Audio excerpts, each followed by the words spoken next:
हाँ जी, गर्मियों में अगर आप छोटी-छोटी सी टिप्स फ़ॉलो कर लें ना, तो आपकी ज़िंदगी इतनी आसान हो जाएगी कि आपको हर काम ऐसे ऐसे आप मिनटों में होगा कि आप पुरसकून हो जाएँगी। जी, तो अस्सलाम वालेकुम बहनों और दोस्तों, उम्मीद है आप सब खैरियत से होंगे। दिन का आगाज़ जब बिस्मिल्लाह से हो तो हर काम में बरकत खुद ब खुद शामिल हो जाती है। आज सबसे पहले मैंने सोचा कि इन बिखरे हुए कपड़ों को जो है समेट दिया जाए।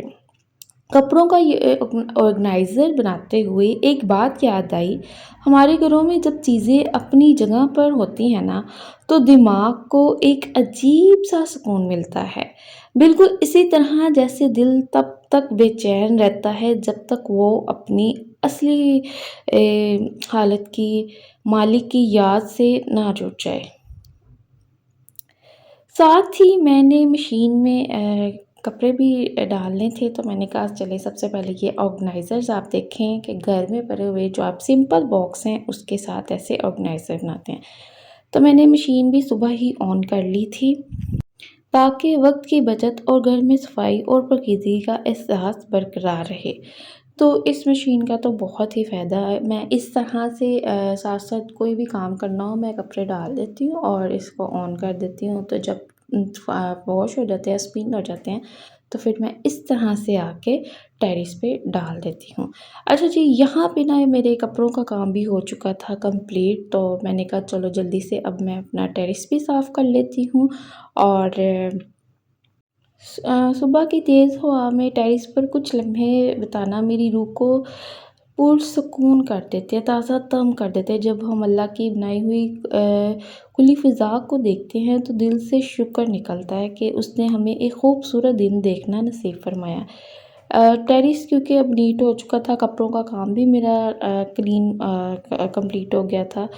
तो फिर मैंने टेरेस से वापस आकर किचन का रुख किया और धोए हुए बर्तन समेटे। फिर अब आपके साथ कहते हैं ना कि किचन की तरतीब और चमक-दमक से ही पूरे घर की ख़ीन-तान और सुकून का अंदाज़ा होता है। बस यही छोटे-छोटे काम हैं जो हमारी ज़िंदगी को एक हसीन राह पर ले चलते हैं।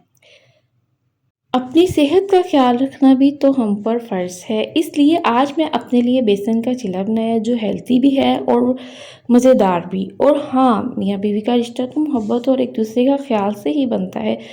तो उनके लिए मैंने जूस बनाना था, लेकिन मैं आजकल अपनी डाइट पोर्शन कंट्रोल करके खा रही हूँ, मुझे अपना वेट कम करना है, तो मैं उसके लिए सुबह के टाइम नाश्ते में ना बेसन का चिला ले रही हूँ। इस तरह से आपने बेसन में सारे स्पाइसेस जो आप डालना चाहें ऐड कर लें और फिर उसमें सब्जियां आप टमाटर, शिमला, धनिया, हरी मिर्चें, जो आपका दिल करे आप डाल सकते हैं। बहुत ही टेस्टी बनता है। सब्जियां सारी ऐड करके मिक्स करके आपने ऐसे मज़ेदार सा चिल्ला बना लेना है। उसमें चाट मसाला, साबुत धनिया, धनिया साबुत डालें, बहुत टेस्ट आता है।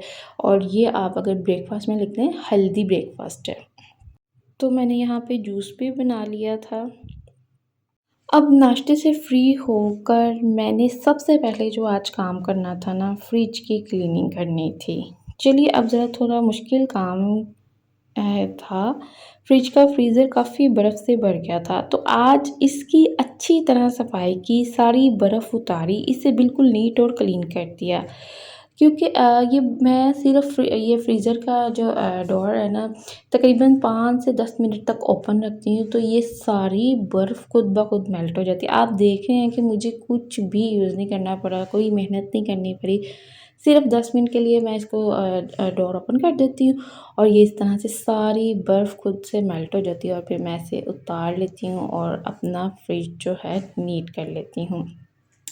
सफाई निस्फ़ ईमान है और जब हम अपने निस्फ़ ईमान को बरकरार रखते हुए छोटी-छोटी चीज़ों की घर की जो है साफ़ और महफूज़ रखते हैं, तो इससे रिज़्क भी बरकत होती है। इसके साथ ही जमा की हुई मलाई से मैंने देसी घी भी बनाना था, तो उसको भी मैंने कहा चलें साथ-साथ ये मेरी फ्रिज भी नीट हो जाएगी और मैं अपने हाथ से बनी खाली चीज़ों की बात ही कुछ और होती है। तो जनाब ये देखें फ्रीज़र की फ़ाइनल लुक कितनी नीट एंड क्लीन हो गया और इसे देखने के बाद जो हमें सुकून मिलता है ना, जो सैटिस्फाइड हम होते हैं, वो हो ही नहीं सकता क्योंकि इतनी मेहनत करने के बाद जब आपकी फ्रीज़र जो है इतना नीट हो जाए, तो आपको और चाहिए ही क्या होता है। तो जनाब यहाँ ना मैंने जल्दी से सारी चीज़ें ऑर्गेनाइज़ कर ली थी और ऑर्गेनाइज़ करने के बाद मैं बिल्कुल रिलैक्स हो गई थी और जो मैंने मलाई इतने दिनों से जमा की हुई थी ना दूध बॉयल करने के बाद, तो मैंने कहा चलो साथ ये भी रख लेती हूँ, साथ-साथ मेरा जो है देसी घी भी बन जाएगा। तो इसी तरह से बस सिंपल मैं मलाई रखती है। अच्छा ये मैं फ़र्स्ट टाइम ही ट्राई कर रही थी, वरना ना वो पहले कहते हैं ना मलाई जैसे अम्मा मेरी बनाती हैं मलाई ग्राइंड करके और फिर मक्खन निकाल के और फिर उसको गर्म कर लेती हैं तो घी बन जाता है। तो मैंने ना ये देखा था वीडियो एक, तो मैंने कहा चलो मैं भी ऐसे ट्राई करती हूँ। और साथ ही मैंने ये सारे प्याज़ ऐसे छील लिए थे। इससे इतना का कोई फ़ायदा होता है ना, अगर आप इसे इस तरह से सारा छील कर तो फ्रीज़र में रख दें कंटेनर में डाल के, फ्रिज में सॉरी, तो उससे क्या होगा कि आपके ना जब आपने काम करना है, किचन में जाना है, बस आपने प्याज़ निकालना है, कटिंग करनी है और इससे बहुत ही आपके लिए ये छोटी-सी टिप फ़ॉलो करने से ना बहुत आपको ईज़ी लगेगा। तो आपने ना ये ज़रूर ट्राई करनी है, ठीक है? मैंने ना आने वाले दिनों के लिए आसानी पैदा की। आज मैंने शामी कबाब बनाए हैं और इन्हें फ्रीज़र करने का आसान तरीका शेयर कर रही हूँ ताकि जब भी कोई अचानक मेहमान आए या खुद दिल करे तो बस निकाल लें और फ्राई कर लिया। और हाँ, रोज़-रोज़ प्याज काटने का रोने-धोने से बचने के लिए प्याज छील कर इस तरह कंटेनर में सेव करने की जो मैंने आपको बहुत ही मज़े की टिप बताई है ना, उसको आपने ज़रूर फ़ॉलो करना है। इससे वक़्त की बचत है, असल शुगरबन भी है, ठीक है? तो ना यहाँ पे ये देखिए देसी घी भी बन चुका था मेरा, ठीक है? रेडी हो गया था। तो उसको इस तरह से मैंने कंटेनर में निकाल लिया था सारा जो घी था और इसमें फिर मैंने इसे ना पानी भी डाला था और फिर जो थोड़ा बहुत देसी घी रह गया था वो भी निकल आया था। अच्छा यहाँ पे मेरी जो शामी है वो भी रेडी हो गई हैं। अच्छा ये मैंने क्या किया है कि सबसे पहले ना मैंने इनको इस तरह से शामी को ट्रे में बना के ना फ्रीज़र कर लिया था।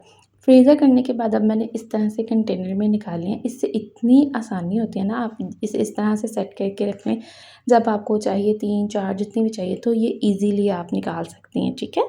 और ये देखिए मेरी शामी के फाइनल लुक।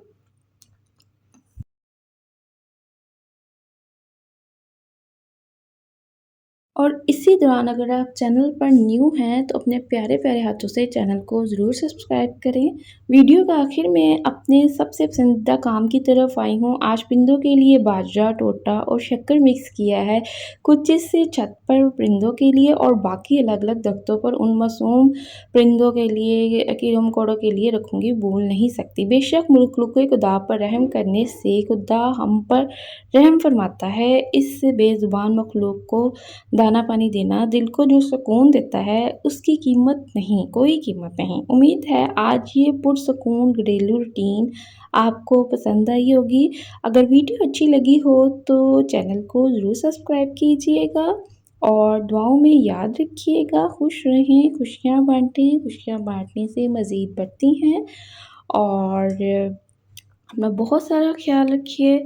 अल्लाह हाफ़िज़। चैनल को सब्सक्राइब किए बगैर नहीं जाना और वीडियो को भी अपने प्यारे-प्यारे हाथों से लाइक कर दें।